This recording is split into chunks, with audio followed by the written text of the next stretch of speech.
नमस्कार, आप देख रहे हैं आपका अपना चैनल भिवानी हलचल खबरों के संग में मैं हूं मनोज कुमार। आइए डालते हैं नजर आज के समाचारों पर। रविवार को सुबह तक आई रिपोर्ट्स के चलते कोरोना के नए केसेस में लगातार कमी दर्ज करते हुए एक नया केस मिला तो एक्टिव केसेस की संख्या 15 रह गई है। स्वास्थ्य विभाग की टीम लगातार सैकड़ों सैंपल्स ले जांच के लिए भेज रही है और लोगों को वैक्सीनेशन के लिए प्रेरित भी कर रही है। खबर लिखा जाने तक स्वास्थ्य विभाग से मिले आंकड़ों के अनुसार भिवानी में एक नया कोरोना का केस मिलने के बाद एक्टिव केसेस की संख्या 15 हो गई है। इस बारे में स्वास्थ्य विभाग का कहना है कि जिले में अब तक 22,371 लोग कोरोना से संक्रमित हो चुके हैं, जिनमें से 21,707 लोग ठीक भी हो चुके हैं। वहीं उन्होंने बताया कि ग्रामीण क्षेत्र में 7 लोग व शहरी क्षेत्र में 8 लोग इस समय कोरोना से संक्रमित हैं। 11 जुलाई यानी रविवार से गुप्त नवरात्रों की शुरुआत हो चुकी है और मंदिरों में श्रद्धालुओं की भीड़ बढ़ने लगी है।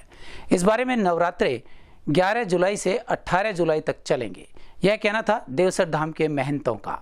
महंत कंवरपाल और विक्रम पाल ने इस बारे में जानकारी देते हुए भिवानी हलचल की टीम को विस्तृत रूप से बताया।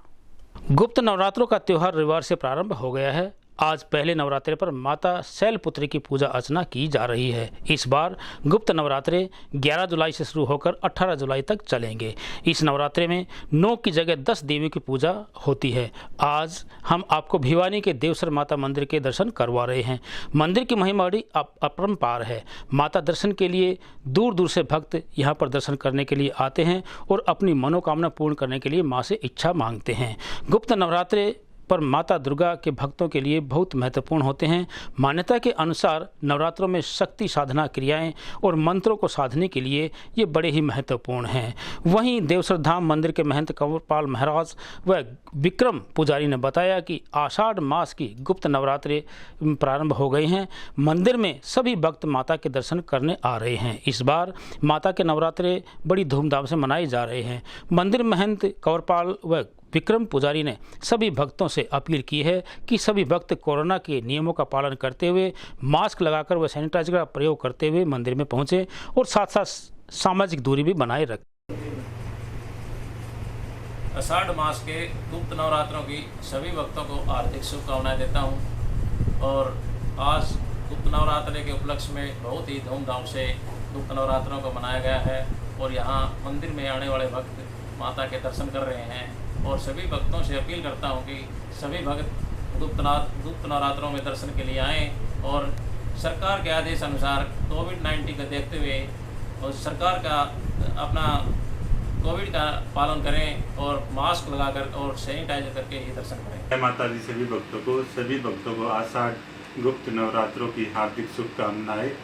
माता रानी सभी भक्तों पर कृपा बनाए रखे और मैं सभी भक्तों से अपील करना चाहूँगा कि माँ के दर्शनों के लिए आए और माता कोविड-19 के जो भी नियम हैं, मास्क 2 गज की दूरी, उनका पालन करते हुए दर्शनों के लिए आए। सभी भक्तों को जय माता दी। पेट्रोल और डीजल के दामों में बेतहाशा वृद्धि के साथ प्रत्येक वस्तु को महंगाई के लपटों में झोंक रही है, यह कहना था पंजाब की अभिनेत्री और किसान नेता सोनिया मान का। रविवार को सोनिया मान भिवानी के विद्यानगर पहुंची और यहां के युवाओं को संबोधित कर उन्हें जागरूक भी किया। रविवार को किसान नेता व फिल्म अभिनेत्री सोनिया मान ने भिवानी की विद्यानगर कॉलोनी में पहुंचकर नौजवानों को जागरूक किया। इस अवसर पर उन्होंने देश में बढ़ रही महंगाई, बेरोजगारी पर गहरी चिंता व्यक्त की। वहीं उन्होंने कहा कि देश में आए दिन डीजल, पेट्रोल व गैस के दाम में बढ़ोतरी हो रही है, जिसका असर प्रत्येक प्रकार के घरेलू उत्पादों पर पड़ रहा है। दूसरी ओर बेरोजगारी के चलते पढ़े लिखे नौजवान दर बदर ठोकरें खा रहे हैं। महंगाई तो देखो कितनी महंगाई हो गई है, उतनी गवर्नमेंट जॉब्स भी नहीं आजकल आ रही, उतनी जो यूथ आगे पढ़ के भी आ रहा है उनके लिए नौकरियों की इतनी सुविधा नहीं है।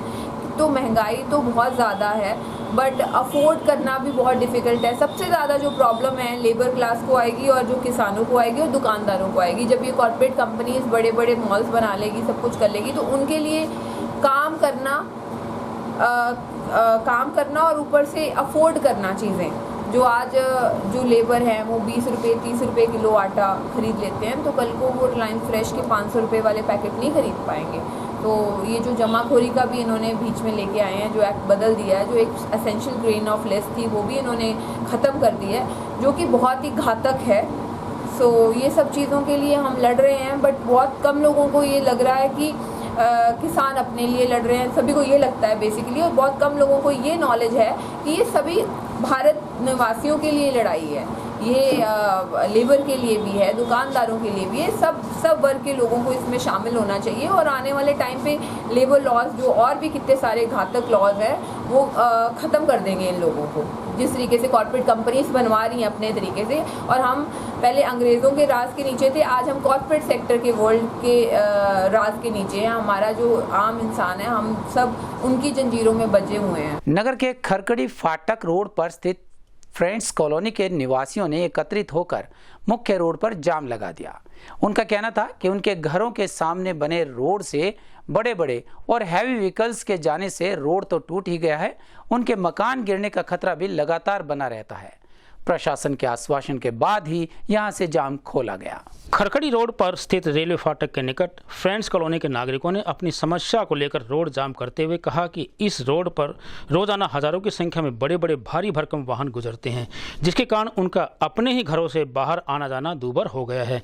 साथ ही भारी वाहनों की कंपन के कारण उनके घरों की दीवारें गिरने का डर हमेशा बना रहता है तथा घरों पर धूल चढ़ने के कारण कई बार तो उनके अपने घर भी पहचान में नहीं आते। वहीं उन्होंने कहा कि वाहनों के निरंतर आवागमन के कारण रेलवे फाटक बंद होने के कारण पूरी सड़क पर वाहनों की लंबी कतार लग जाती है, जबकि उपायुक्त महोदय ने भारी वाहनों के आवागमन पर पूरी तरह से रोक लगाई हुई है, लेकिन लगता है कि इस ओर प्रशासनिक अधिकारियों का कोई ध्यान नहीं है।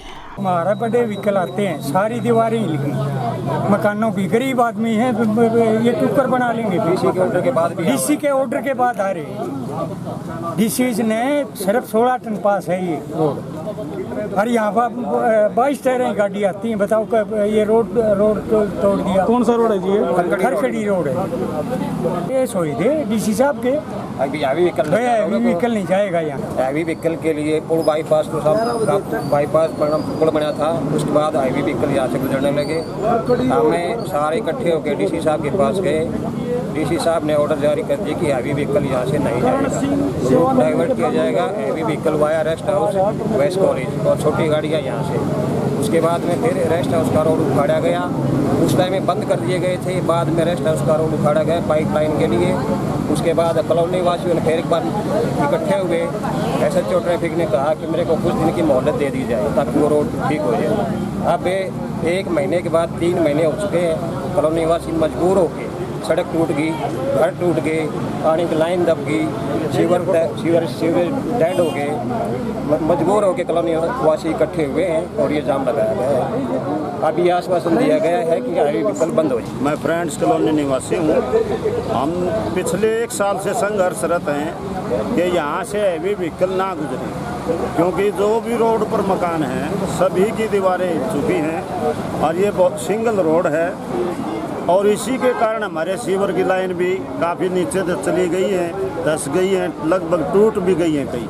और पानी की समस्या भी हमें काफ़ी है, ना तो पानी की समस्या हल हो रही, ऊपर से ओवरलोडिंग वाला ये दुर्घटनाओं का खतरा है। बस सारी ही प्रशासन के आश्वासन के बावजूद ये कुछ दिन के लिए तो रुकता है, लेकिन उसके बाद फिर फॉलो एक्शन यूँ का यूँ हो जाता है। इसलिए हमारी अब भी प्रशासन से पुरजोर प्रार्थना है कि हैवी व्हीकल को यहाँ से न निकाला जाए, कॉलोनी वासियों के जो सीवर जहाँ से धंस रहे हैं वो ठीक कराए जाए। पानी की जो समस्या है मेन, वो भी पानी की पाइपलाइन विभाग के कुछ कर्मचारियों को तो पता ही नहीं कहाँ लाइनें दब रही है। हमें एक्शन साहब से, एससी साहब से, जेई से, एसडीओ से संपर्क सबसे साझा। भिवानी के बड़ चौक स्थित चौखानी धर्मशाला में बड़ा परिवार भिवानी द्वारा कोरोना से अपनी जान गंवाने वालों की आत्मा की शांति के लिए हवन यज्ञ किया गया। इस कार्यक्रम में बड़ा परिवार के सदस्यों ने भाग लिया और कोरोना के दौरान मृत लोगों की आत्माओं की शांति के लिए प्रार्थना की। वरिष्ठ सदस्य वासुदेव शर्मा ने बताया कि बड़ा परिवार द्वारा कोरोना में अपनी जान गंवाने वाले लोगों की आत्मा की शांति के लिए हवन यज्ञ का आयोजन किया गया। इसके साथ साथ उन्होंने पत्रकारों से बातचीत करते हुए बताया कि भिवानी अपने सबसे बुरे दौर से गुजर रही है। यहाँ की सड़कों की हालत बहुत खराब है। शहर में बिजली, पानी और चिकित्सा सुविधाओं का अब बुरा हाल हो चुका है। शहर में पीने के लिए पानी नहीं है। इसको लेकर शहर की जनता बहुत परेशान है और लोग सड़क सड़कों पर उतरने पर मजबूर हैं। उन्होंने शहर की चिकित्सा व्यवस्था को लेकर भी कहा कि सब कुछ भगवान भरोसे है। कोरोना काल में आम आदमी को चिकित्सा सुविधा नहीं मिली, अगर तीसरी लहर आ जाती है तो इससे भी खतरनाक साबित होगी। इसको लेकर आम जनता को जागरूक किया जाएगा। महंगाई पर बोलते हुए उन्होंने कहा कि महंगाई के दौर में आम आदमी का जीवन यापन करना अत्यंत मुश्किल हो गया है। आज का हमारा बड़े परिवार एक हमारा अपना संगठन है, गैर राजनीतिक रूप से प्योरली और जातीय ये संगठन है। इसका आज का मुख्य एजेंडा तो जो कोरोना की महामारी में हमारे जो साथी बीच से चले गए उनकी आत्मा की शांति के लिए आज एक हवन का आयोजन किया जा रहा है, जिसमें हमारे बड़े परिवार के सैकड़ों साथी आहुति डाल के उन जाने वाले हमारे साथियों की आत्मा को की शांति के लिए प्रार्थना करेंगे। के हालात के मुताबिक मैं ये समझता हूँ कि जैसे लोग कहते हैं ना भाई भगवान भरोसे, तो अब मैं इस लाइन पर आ गया। मेरा अपना राजनीतिक जीवन 50 साल का है कि अब तो भगवान भरोसे के साथ साथ सारा सिस्टम मीडिया के भरोसे। कोई भी बात जब तक मीडिया ज़ोर शोर से नहीं उठाती उस पर कोई अमल नहीं होता। भिवानी जो छोटी काशी के नाम से मशहूर था, और मैं ये समझता हूँ कि इस छोटी काशी ने इस प्रदेश के लिए 3 मुख्यमंत्री दिए, 10 से ज़्यादा मंत्री रहे, लेकिन समस्याओं का अंबार ज्यों का त्यों है। आज इस प्रदेश में मैं ये समझता हूँ सबसे ज़्यादा बुरे हाल से अगर कोई गुजर रही है तो भिवानी शहर गुजर रहे हैं। चाहे वो गंदगी की बात हो, चाहे वो पानी की बात हो, चाहे वो सड़क की बात हो, चाहे चिकित्सा सुविधाओं की बात हो। देखिए, आज मैं एक प्रार्थना और करूँगा, अनुरोध करूँगा सारे साथियों से कि जैसा कि हमारे डॉक्टर वैज्ञानिक बता रहे हैं कि इस देश में तीसरी लहर आने का अंदेशा है। अगर तीसरी लहर और आ गई तो मैं ये समझता हूँ भगवान भरोसे ही काम चलेगा। जो एक आम आदमी को, एक गरीब आदमी को जो चिकित्सा सुविधा मिलनी चाहिए थी वो नहीं मिली, और आगे तो उससे भी बुरा हाल हो जाएगा। क्यों कि इस तीसरी लहर को दूसरी लहर से भी खतरनाक बता रहे हैं। मैं तो आज हमारे बड़ा परिवार का तो ये फैसला है कि हम इस बारे में लोगों को जागरूक करेंगे, मास्क लगाने के लिए बताएंगे, साफ़ सफाई के लिए बताएंगे, बार बार हाथ धोने की बात बताएंगे। और अगर हमारा कोई भाई, कोई साथी, कोई दोस्त, कोई यारा प्यारा, कोई भी नागरिक अगर इसकी चपेट में आ जाता है तो उसको हम जितनी सहायता दे सकते हैं, चिकित्सक सुविधा दे सकते हैं, सरकार से भी अनुरोध करेंगे और हम अपने लेवल पर भी लोगों के लिए तैयार खड़े मिलेंगे। दूसरी बात यह है, आज जो किसान की जो हालत है, जो किसानी की तो बात अलग है, वो तो पीने के पानी के लिए तरस गए। भिवानी डिस्ट्रीब्यूटरी इस ज़िले की सबसे पुरानी डिस्ट्रीब्यूटरी है, जो कि भिवानी शहर को अकेली वो नहर का पानी प्यास बुझाता था। आज ये हालत है कि 2-2 महीने तक पानी नहीं आता, आता तो 1 फुट पानी आता है। हाहाकार मचा हुआ है। सरकार को इस बारे में जल्द से जल्द इसके बारे में कदम उठाने चाहिए ताकि लोगों की समस्या का समाधान हो सके। भिवानी के रोहतक गेट स्थित चौधरी देवीलाल सदन में जेजेपी के हल्का ब्लॉक प्रमुख युवाओं को सम्मानित किया गया। हाल ही में नियुक्त किए गए इन सभी कार्यकर्ताओं का अभिनंदन माला पहनाकर और मिठाइयां खिलाकर किया गया। इन कार्यकर्ताओं का कहना था कि वृक्षारोपण समारोह से शुरुआत कर गांव-गांव जाकर वो पार्टी को मजबूती देंगे। भिवानी के रोहतक गेट स्थित चौधरी देवीलाल सदन में हाल ही में नियुक्त किए गए जेजेपी के हल्का में ब्लॉक प्रमुख युवाओं को सम्मानित किया गया। लड्डू खिलाकर व फूल माला पहनाकर कार्यकर्ताओं का नागरिक अभिनंदन किया गया। इस अभिनंदन समारोह में पार्टी के कार्यकर्ताओं को पार्टी की नीतियों को जन जन तक पहुंचाने के लिए कार्यकर्ता गांव-गांव तक जाएंगे। इसके साथ साथ पार्टी की युवा विंग वृक्षारोपण समारोह आयोजित करके अपने कार्यों को प्रारंभ करेंगी। इसके बाद टीम प्रत्येक गांव, प्रत्येक ब्लॉक स्तर पर पार्टी को मजबूत करने के लिए अपना कार्य करेंगे। वहीं जेजेपी युवा जिला प्रधान राजेश भारद्वाज ने बताया कि आज चौधरी देवीलाल सदन में सभी नवनियुक्त हल्का में ब्लॉक प्रधानों को नई जिम्मेदारी मिलने पर उनका नागरिक अभिनंदन समारोह का आयोजन किया गया। आज हमारे भिवानी जिले के सभी युवा साथी जननायक जनता पार्टी के हल्का व ब्लॉक अध्यक्ष साथी बने हैं।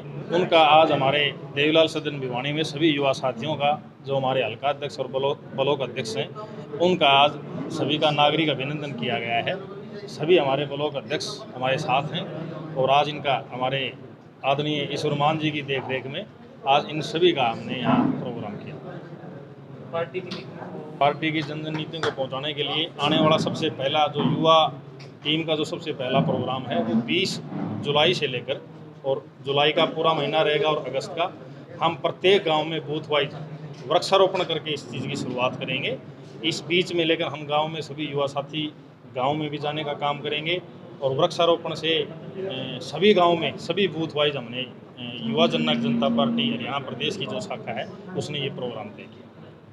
हांसी पुलिस में तैनात भवानीखेड़ा के गांव जमालपुर निवासी रविंद्र कुमार ने अपने सर्विस रिवॉल्वर से 3 लोगों को गोली मार दी, जबकि कुछ ही दूरी पर कांस्टेबल रविंद्र कुमार का शव मिलने से और परिजनों के बयान के चलते पुलिस असमंजस की स्थिति में है कि इसे हत्या कहें या आत्महत्या, जबकि घायलों का इलाज अस्पताल में चल रहा है। इस बारे में भिवानी के डीएसपी वीरेंद्र सिंह का कहना है कि जमालपुर निवासी साइबर सेल में नियुक्त कांस्टेबल रविंदर ने बीती रात करीब 9 बजे किरावड़ निवासी महावीर, उसके बेटे राजेश व भाई जयवीर को अपनी सर्विस रिवॉल्वर से गोली मारकर घायल कर दिया तथा इसके बाद संदेह है कि स्वयं भी गोली मारकर आत्महत्या कर ली। वहीं मृतक रविंदर के परिजनों का कहना है कि मृतक रविंदर पर घायल लोगों ने ही गोली चलाई है, जिनका इलाज अस्पताल में चल रहा है। कल शाम की बात है, रात 8 साढ़े 8 बजे की।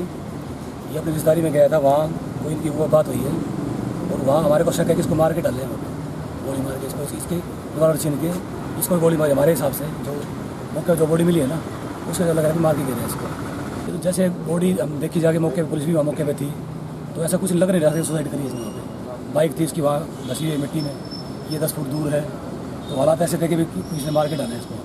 भवानीखेड़ा के किरावड़ डाली में कल रात के समय 3 व्यक्तियों को गोली मारने की सूचना प्राप्त हुई थी। जो तीनों व्यक्ति महावीर, जगवीर और राजेश, उन्हें आधार हॉस्पिटल अंसार में दाखिल करवाया गया था। उन तीनों व्यक्तियों के एक गोली लगी हुई थी और अब जो जिस व्यक्ति के खिलाफ शिकायत थी, जिसने गोली मारी है, रविंद्र नामक जो सिपाही है हांसी पुलिस में, उसके परिजनों ने एक दरखास्त दी है भाई जो ये उपरोक्त तीनों व्यक्ति हैं महावीर, जगवीर और राजेश, इन्होंने ही उसके सर्विस रिवॉल्वर को छीन के उससे रविंदर की हत्या की है, जिस संबंध में हम अभियोग अंकित करके और आगामी अनुसंधान कर रहे हैं। जो भी तथ्य होंगे वो अनुसंधान के दौरान सामने आ जाएंगे। सर 3 घायल लोग हैं, काफ़ी गोलियां पड़ते बावजूद उसके वो रिवॉल्वर छीन कर कैसे मार सकते? लगता नहीं कि खुद गोली मारी होगी। ये तो अनुसंधान का विषय है। अनुसंधान होने के पश्चात ही तथ्य सामने आएंगे कि भाई असलियत क्या है। तो इसके पीछे वजह क्या रही है सर? अभी ये खुलासा नहीं किया जा सकता कि भाई क्या वजह रही है। ये तो जब जो इंजर्ड व्यक्ति हैं उनको शामिल जांच किया जाएगा, उसके पश्चात ही, या उनके परिजनों को शामिल जांच किया जाएगा, उसके पश्चात ही तथ्य सामने आएंगे कि असलियत क्या है। सर 3 घायल हैं, उनके क्या हालात है? हम खतरे से बाहर हैं? अभी दूरभाष से पता किया गया है, उन तीनों घायलों में से एक का ऑपरेशन हो चुका है जो अभी तक ऑब्जर्वेशन है, लेकिन 2 व्यक्ति अभी तक डॉक्टरों के अनुसार ठीक है, लेकिन वो भी अंडर ऑब्जर्वेशन है। भिवानी से हांसी जाने वाले रोड पर बनी पुलिया के पास करीबन 8 से 10 फुट का गड्ढा हादसों को निमंत्रण देता हुआ नजर आ रहा है। यहाँ के क्षेत्रवासियों ने बताया कि इस गड्ढे में अनेकों मोटरसाइकिल्स तो गिर ही चुके हैं, शायद प्रशासन किसी बड़े हादसे का इंतजार कर रहा है। यहाँ बैरिकेड्स भी क्षेत्रवासियों द्वारा ही लगाए गए हैं। आपको बता दें कि हांसी रोड पर नवनिर्मित पुल के तुरंत बाद सड़क पर बना 8 से 10 फुट गहरा गड्ढा अनेक हादसों को न्योता दे रहा है। यहाँ पर आए दिन पैदल यात्री, बाइक सवार, साइकिल सवार गिर चुके हैं, लेकिन प्रशासन का इस ओर कोई ध्यान नहीं है। स्थानीय नागरिकों ने इस ओर शिकायत करते हुए कहा कि इसे शीघ्र से शीघ्र ठीक किया जाए। सीएसआर वाला मेन रोड है और इसको तकरीबन 25 से 30 दिन हो गए होंगे। इसकी हालत ये है सिर्फ एक ये निशान दे दिया कि इसको ऊपर कोई एक्सीडेंट ना हो जाए, बाकी इसका समाधान स्थायी कोई नहीं करे आज तक। ये खड्डा तो होगा करीब 8 से 10 फुट गहरा। इसमें अगर कोई गाड़ी, अगर कोई बच्चा या कोई व्हीकल वाला भी इसको हटा जाए तो इधर भयंकर एक्सीडेंट हो सकता है। कोई ऐसी रोड पर है, यू खड्डा है 10-11 फुट का। और आड़े कुछ भी दुर्घटना हो सके है, बहुत खतरे का काम है, इसका समाधान होना चाहिए। कितने दिनों से है जी? एक महीना हो गया। हमारे इस संग में बस इतना ही। अगले अंक के लिए देखते रहेगा आपका अपना चैनल भिवानी हलचल।